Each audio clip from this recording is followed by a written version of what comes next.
سكنات ترقوية مدعمة بولاية شلف.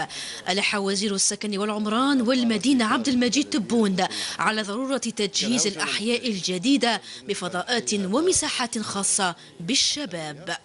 محتاجين ان سيبر كافيه، محتاجين ان بيسين كوفرت، محتاجين اون سال دو سبور، محتاجين بون اللي راغبين في الاستثمار هذا يتفضلوا يبداو الرغبه تاعها شكون ابيل ان ابيل مانيفيستاسيون دانتيري، يبداو الرغبه تاعهم. يا ان كوميسيون ياسسها سيد الولي تاع الناس نزهه اللي يختاروا سولون لي كريتير دو كاي دي شارج.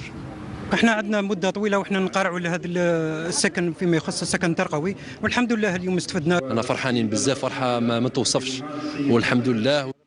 الوزير أشرف أيضا بشلف على وضع حجر الأساس لإنجاز عدة مشاريع سكنية ليؤكد خلالها على ضرورة تسريع وتيرة الإنجاز. فيه مشاريع تاع البي اللي لحد الآن مسجلة